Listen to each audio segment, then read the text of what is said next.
And then we have one of my biggest sections, my Star Wars collection. Yes, I am a huge Star Wars fan. I was exposed to Star Wars the first time when Episode 3, Revenge of the Sith, came out, and I've been a big fan ever since. And over the years, I've accumulated different releases of these movies on DVD, Blu-ray, and VHS. But we'll get to those later. But for now, I want to talk about the DVDs and Blu-rays. So I've done reviews on these movies already, so I'm not going to go all big and review them again, but they are in chronological order. At least as far as movies are concerned, they are in chronological order. So, yeah, let's get started. Episode 1, The Phantom Menace. Jedi Knights Qui-Gon Jinn and Obi-Wan Kenobi head to the planet Naboo to stop the Trade Federation from their illegal invasion, and they're protecting Queen Amidala from them, and they meet, and then they eventually run into Tatooine, where they come across a young Anakin Skywalker. This film was, for a time, the worst Star Wars movie, but over the years, it actually is not. And I think people just hate on this. You know, this is one of those movies that gets falsely criticized for really no discernible reason. I think it's great. It's a great movie. I mean, yes, I understand why people would not like it, because if they seen the original trilogy first and then go back to the prequels, then they probably, wouldn't like it. So I understand why.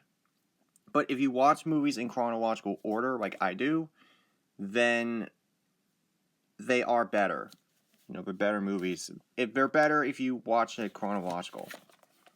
Episode 2, Attack of the Clones. Anakin Skywalker is now a Jedi Padawan under Obi-Wan Kenobi's leadership. He falls in love with Padme Amidala, the former Queen of Naboo.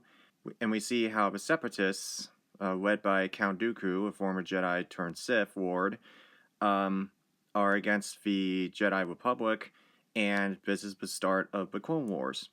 So, yes, some people may not like the romantic angle in this, because Jedis are not supposed to fall in love, and Anakin does that.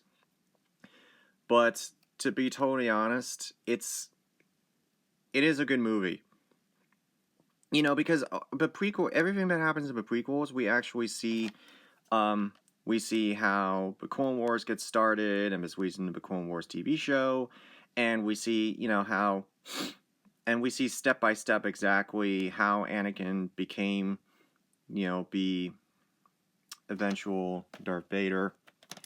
But you need a beginning in order to get there, I think, oh wait, I'm missing one.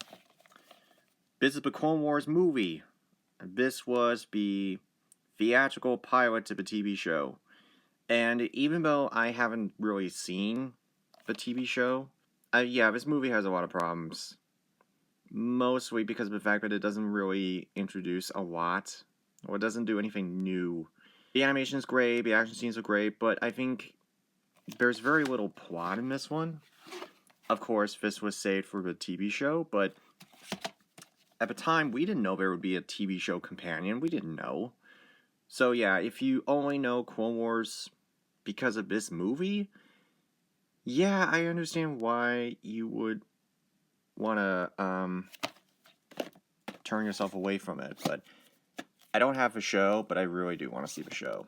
And finally, Episode 3, Revenge of the Sith, where Anakin falls victim to the dark side thanks to Senator Palpatine, who he was a powerful person, a powerful character in the other two movies, but now we see him become the Emperor that we all know. We see how Anakin became Darth Vader, we see how the Empire was formed, and we see how the Jedi Knights were exterminated. Although there were some Jedis that actually did survive Order 66, and that's not in this movie to a certain extent, but we do know there were some that survived Order 66. This is the best of the three, mostly because of the fact that it ties everything together. So yeah, it ties everything together. You see like how everything, became what it is in the original trilogy. And yes, this movie's awesome. Of course, all the Star Wars movies are composed by John Williams, who gave Star Wars life and soul. And this one has the iconic, I'm blanking on what the name is. I know for Episode 1, it was Duel of the Fates. Episode 2, it's Forbidden Love, right? I'm blanking on the... Across the Stars, that's what it's called. Across the Stars. I'm blanking on the names of some of these. And this one, the famous song played during the climactic duel between Anakin and Obi-Wan. Jedi versus Jedi, mentor versus student, is...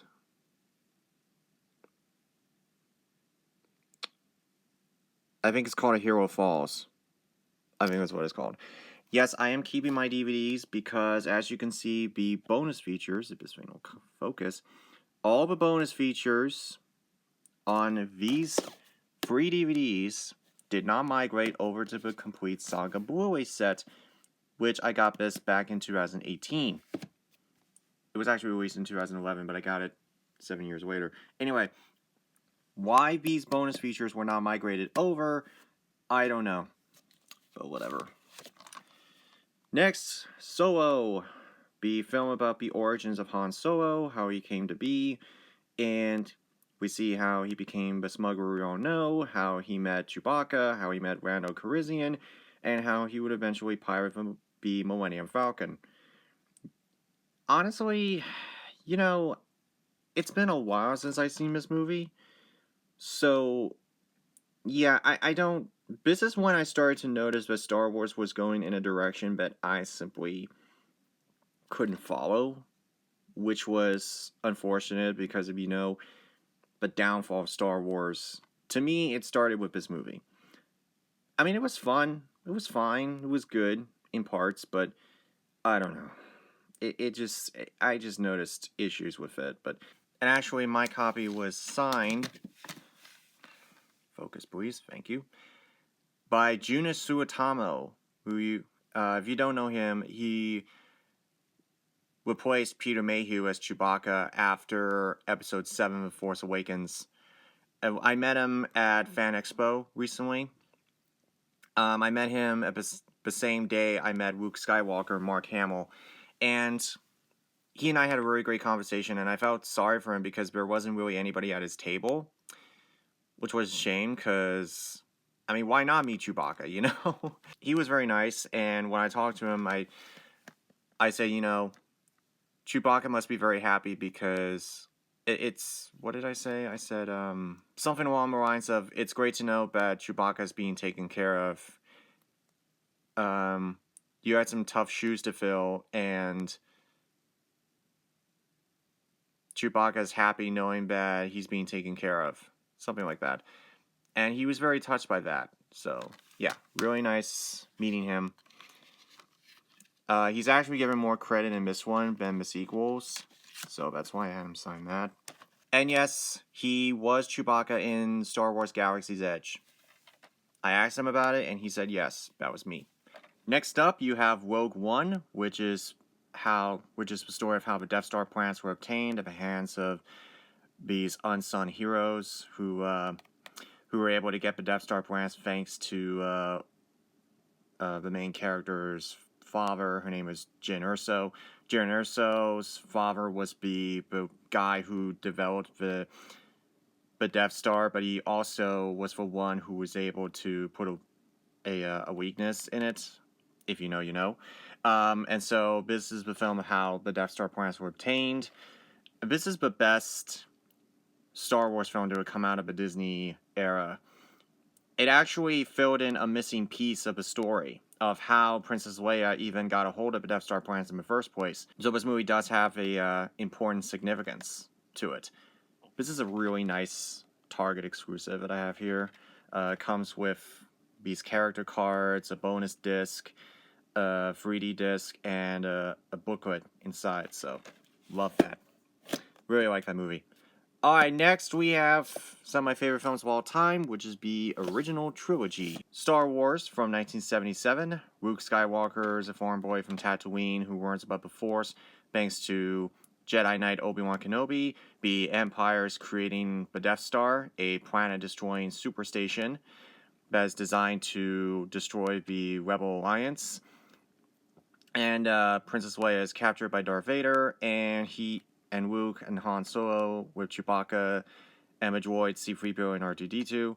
Yeah, we all know this movie very well, but this is one of the most historically significant films ever made. This movie was actually the film that made people actually want to go back to the cinema. It's very historically significant. George Lucas took inspiration from so many different sources.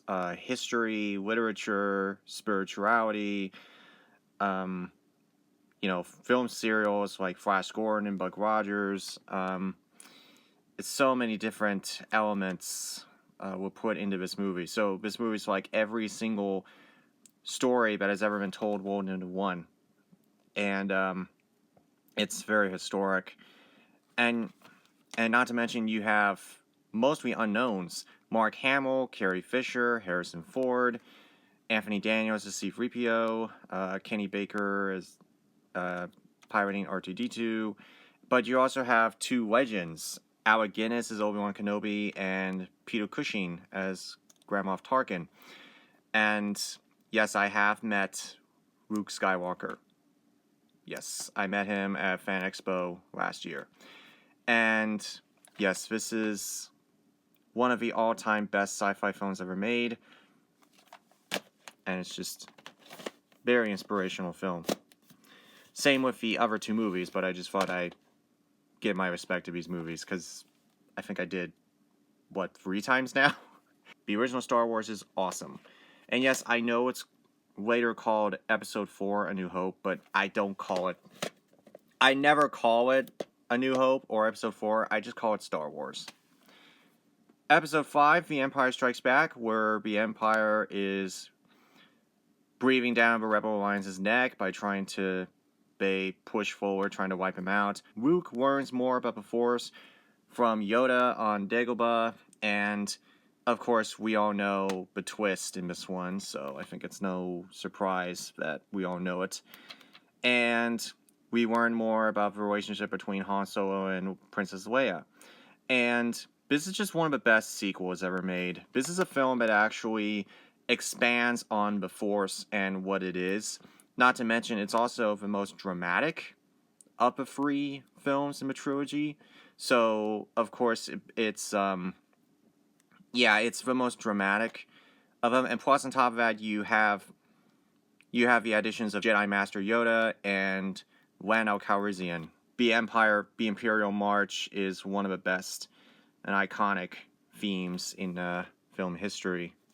And Episode 6, Return of the Jedi, where the Empire creates a second Death Star, one more powerful than the first, under the leadership of the Emperor, formerly Senator Palpatine.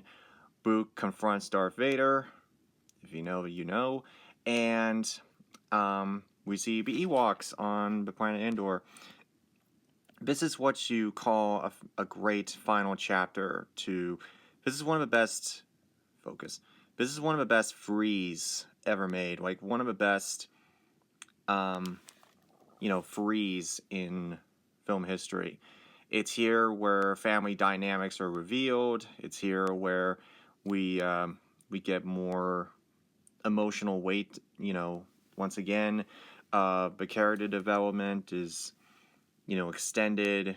And it's just overall a very wonderful finale. These are the limited edition DVDs, and these are some of my prides and joys. These include the special editions as well as the original unaltered versions that were originally released in 1977, 1980, and 1983. The downside, however, is that these were just kind of slapped on here. So these were essentially these were inferior masters it was essentially they used a 1993 Laserdisc instead of putting on the disc the 1995 THX remasters. So you can just tell this was just like, oh, you want the original versions? Here you go. That kind of thing. But honestly, I'm not really complaining because, I mean, we have them. And these were the last time that they were officially released by Lucasfilm. So yeah, you have the special editions in here, which, yeah. I also have the 2004 DVDs. So this box set. Yeah, I have a bonus material disc, but now that I'm thinking about it, I honestly don't really know why I have this. Because it's basically just kind of the same video content as the 2006 DVDs. So I'll probably get rid of that and just keep the... I have the bonus material disc, but I got back in 2007, so honestly, I might as well just keep that and get rid of this. And here is the complete Saga Blu-ray set, which was released in 2011, but I got this in 2018. And it's a really nice box set. It comes with brand new bonus features, and, you know, whenever I watch the prequels, I kind of watch them on Blu-ray instead of DVD. But with the original trilogy, I stick to the unaltered versions. But again, like I've said all this before, there's nothing wrong with having special editions, because they're basically like director's cuts. The problem comes in when you prohibit access to the original versions, and you keep re-releasing these movies over and over again with absolutely, you know, you don't give them another option. It's either special edition or none. It was different when George Lucas did the re-release of THX 1138 because he was trying to take his film back from Warner Brothers, who basically stole it from him. So that was different. But with the original trilogy of Star Wars, you know, all that Lucasfilm has ever put out is the special editions. And people don't even realize they're the special editions. I do have the despecialized editions that Harmy created. I was able to acquire those in 2022, but, and of course, in order to access those and, you know, stuff like it, you have to own an official Blu-ray, which I do. So, got this in 2018, found the despecialized editions in 2022. So yeah, finally have those. And I want to be able to get those on a physical disc. Actually, you know what? No. As much as I like Harmy's efforts, you know what I really want on a physical disc? T-1s, 4K 77, 4K 80, and 4K 83. Why? Because what they did was they took an official 35mm print of the original trilogy, all three of them, scanned them in 4K, digitally restored them, cleaned them up to make them look exactly how they did when they were originally released, so they are the authentic original. They have not been reconstructed using existing elements like with Harmy's. No, they are the actual scans of the actual film print. So you won't find any Episode 4 or New Hope in the titles, you know, edited out or whatever. No, but it's the real deal. So I would love to get those in here. You know. And next we have the sequel trilogy, which I really need to get back to re-reviewing these. Episode 7, The Force Awakens, where Rey, a scavenger from Jakku, somehow is able to know about the Force, and you have Finn, a defective for the First Order, rising from the ashes of the Empire and creating their own planet-destroying system. Yeah. The funny thing about this movie is that when it came out, it was a big deal. Because, like, a brand new Star Wars movie? Hell yes! But I think we've come to realize that we've kind of been duped in a way. But honestly, I did like Episode 7. I did. You know, And no, it's not a repeat of the original film. It's not even close. I know some people may think that, but it's not. If you are going to get Force Awakens on Blu-ray, get the 3D Collector's Edition, because it's got way more bonus features, and also it's got a really nice packaging there, as you saw. The controversial Episode 8, The Last Jedi, where Rey learns more about the Force from a disheveled, bitter Luke Skywalker. The First Order is hunting the Resistance, formerly known as the Rebel Alliance, down, and basically playing tag with them. Yeah, people are going to say that this is the worst Star Wars movie, and for a time it was. For a time it was the worst Star Wars film, but honestly, I wasn't the one who, this is a really nice Target exclusive with the bonus disc and everything, and like an art book right in there. I was not one of those people who were like, this movie sucks, it's terrible, I don't like Star Wars, because, you know, I'm a little bit more forgiving toward it because I was trying to see where the story was going. You know, I wasn't overly critical at first. I was just kind of like, okay, where are you going with this? Why are you going in this direction?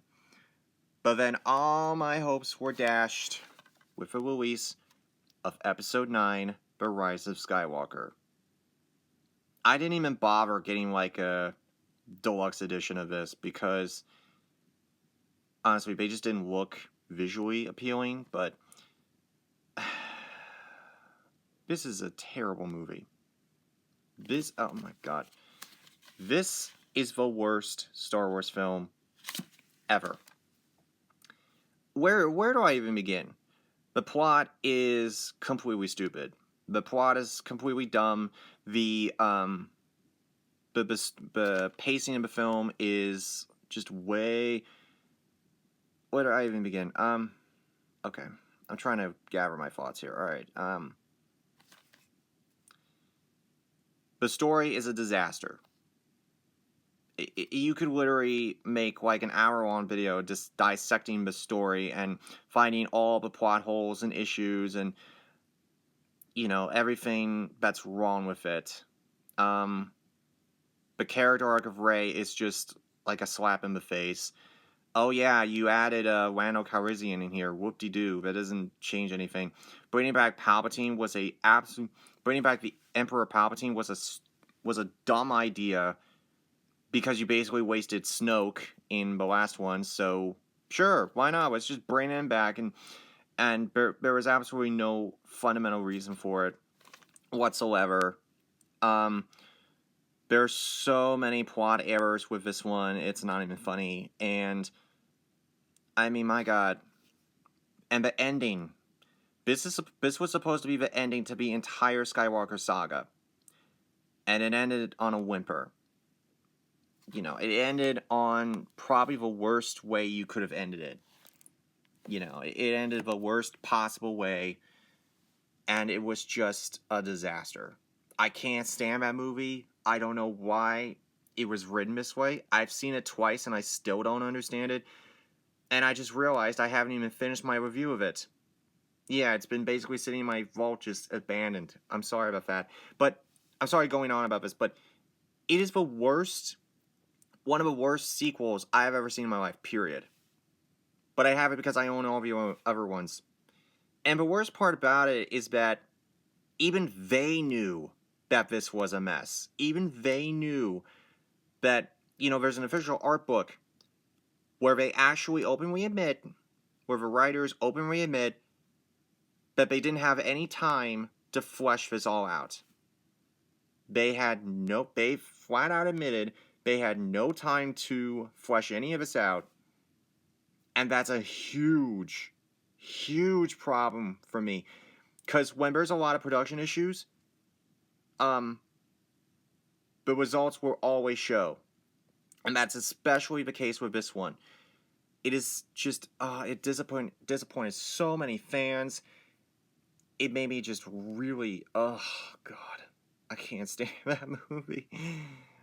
I love Star Wars to death, but it's my favorite sci-fi franchise, but Jesus Christ. I was so upset by that movie.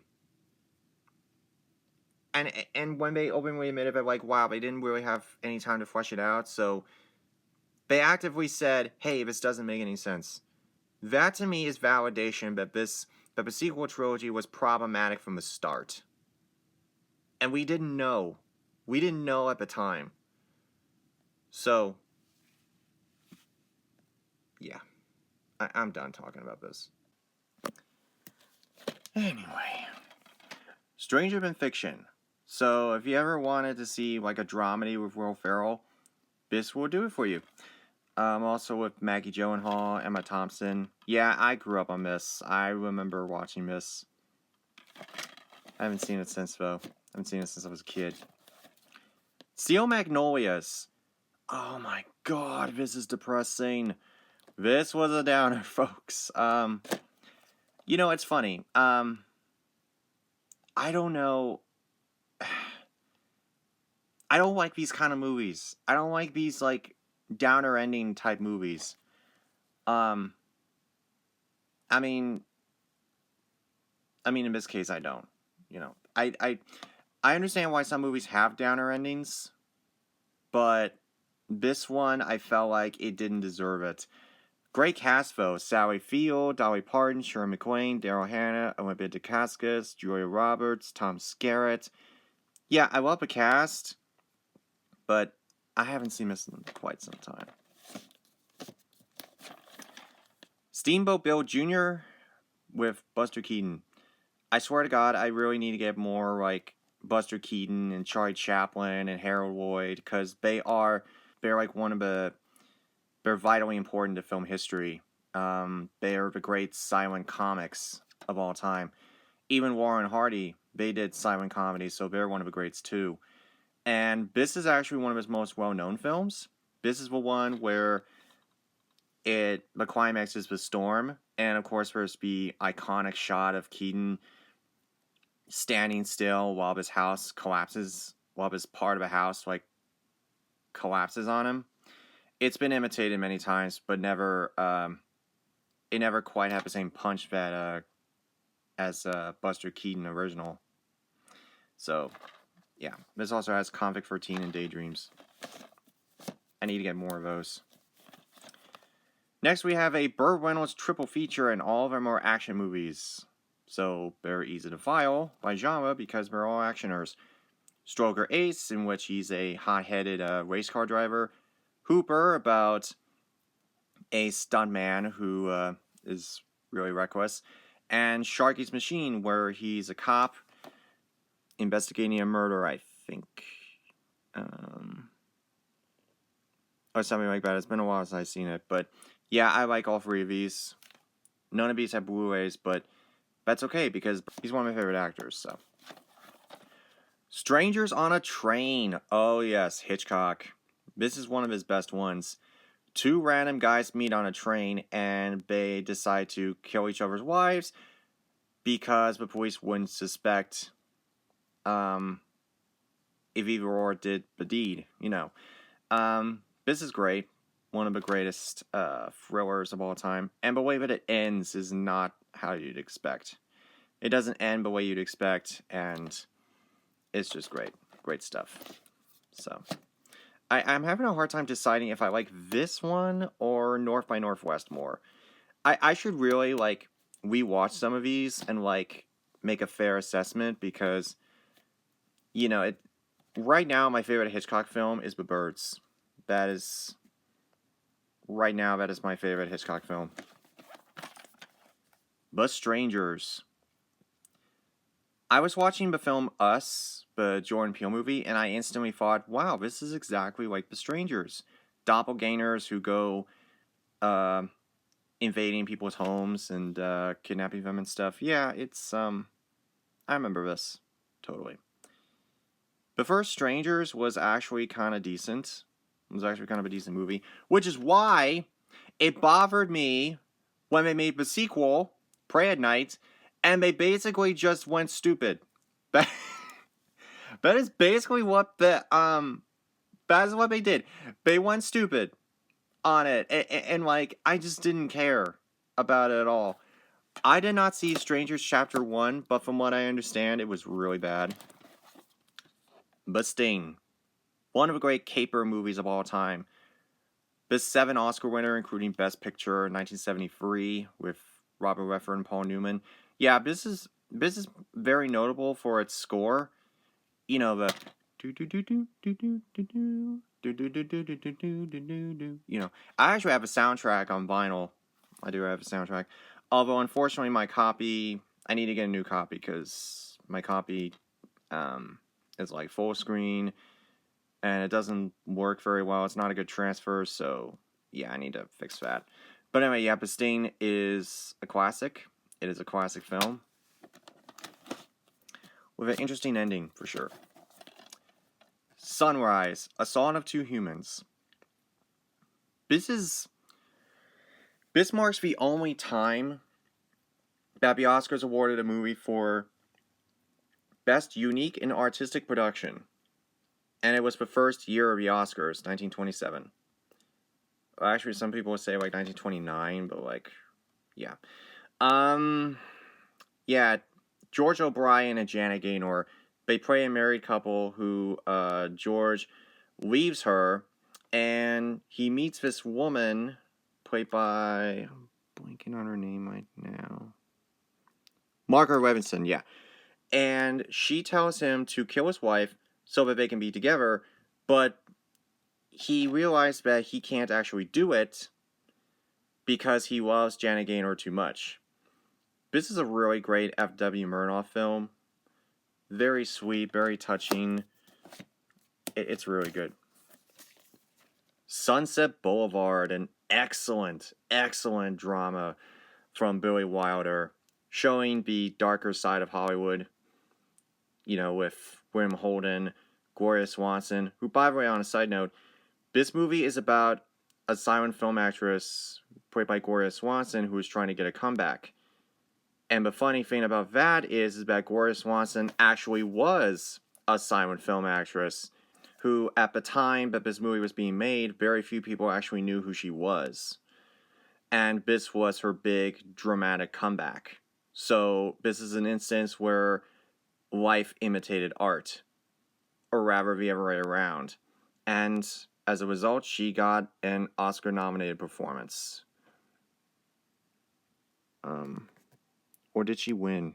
I think she was nominated. Anyway, yeah, fantastic movie. Mr. DeMille, I am ready for my close-up. Superbad. Every comedy since this movie was trying to imitate this movie, and I have absolutely no idea why.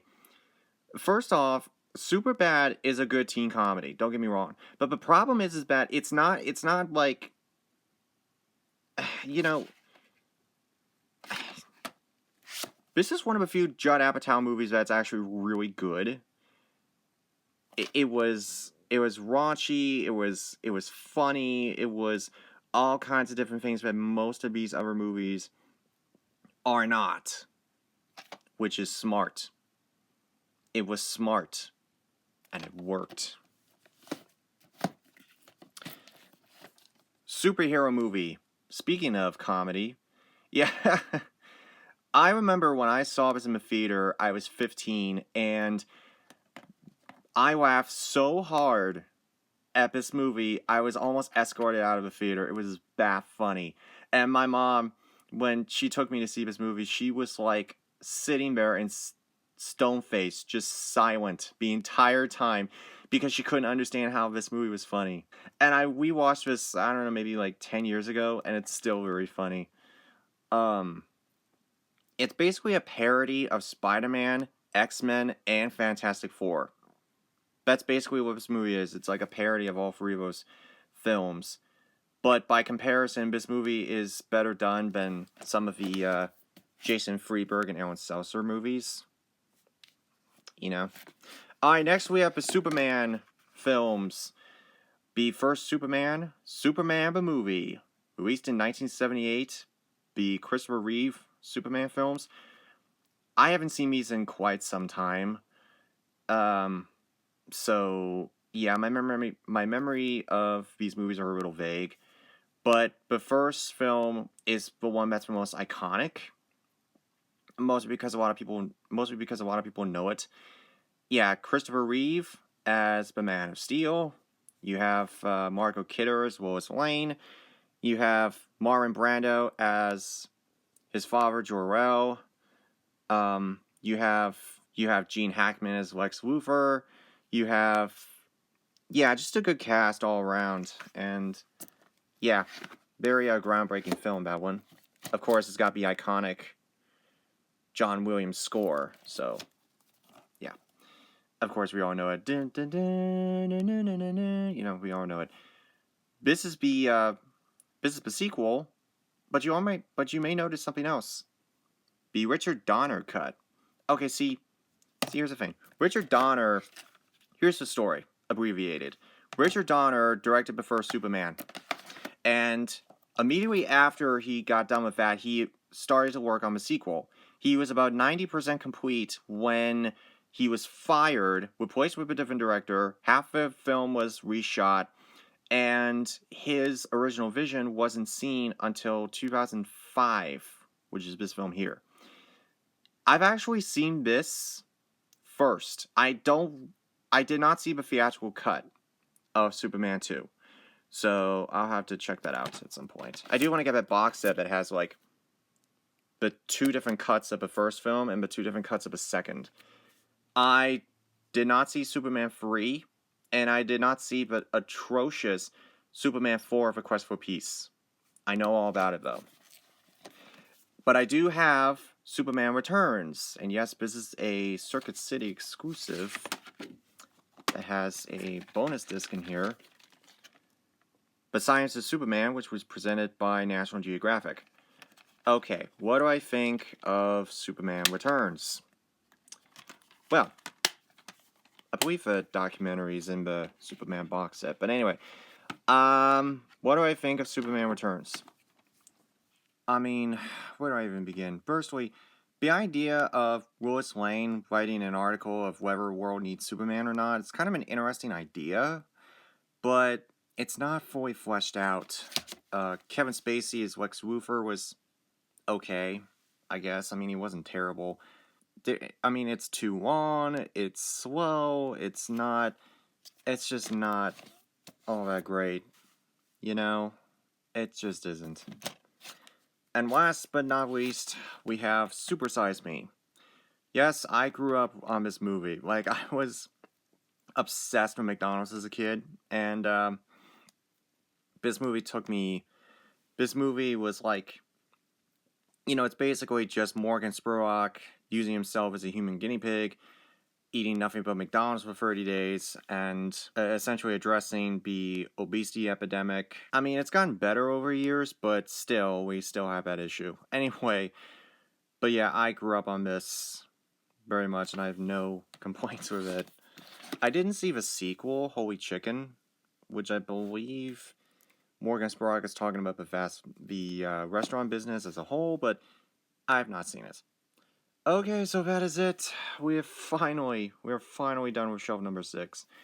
Tune in next time as we talk about shelf number 7. Yeah, this is gonna be a lot. So we're almost there. We're almost done. So thanks for watching.